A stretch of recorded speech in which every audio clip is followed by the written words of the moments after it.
سيتي في وضعيه جيده يروض الكره ثم يمررها ناحيه جابو، يمر جابو، ينطلق جابو في رتم المضايقه، جابو حط كره ممتازه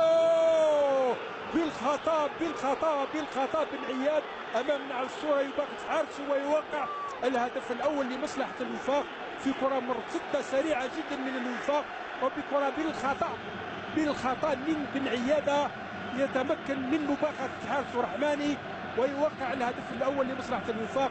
وفرحه لعناصر الوفاق ولانصار الوفاق. هذه المرتدات التي تحدثنا عنها، ويتاسف بن عياده حسين على الخطا الذي ارتكب.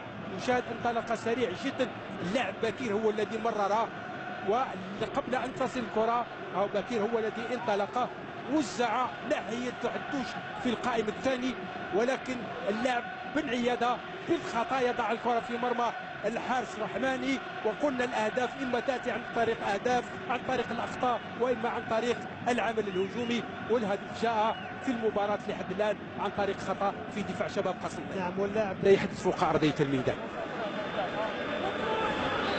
رغم ذلك ان شباب قسنطينه ادى مقابله كبيره. نعم، اداء سواء الشباب والوفاق. هو وفاق الفريقين. الخطا الذي ارتكب الهدف التعادل بالفعل، هدف التعادل. خطا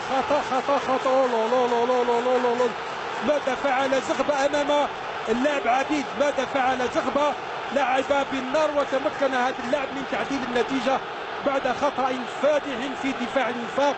شباب قسنطينه يعود في اللحظات الاخيره وفي الدقائق الاخيره ويتمكن من تعديل النتيجه بعد خطا فادح في دفاع فريق الوفاق. شباب قسنطينه يتمكن من استغلال هذه الهفوه، وكأن الهدفين جاء من خطأين في الدفاع بعد خطأ من اللاعب بن عياده. الآن زغبه الذي أخطأ ومنح فرصة لشباب قسنطينة لتعديل النتيجة. نشاهد الإعادة، ماذا فعل؟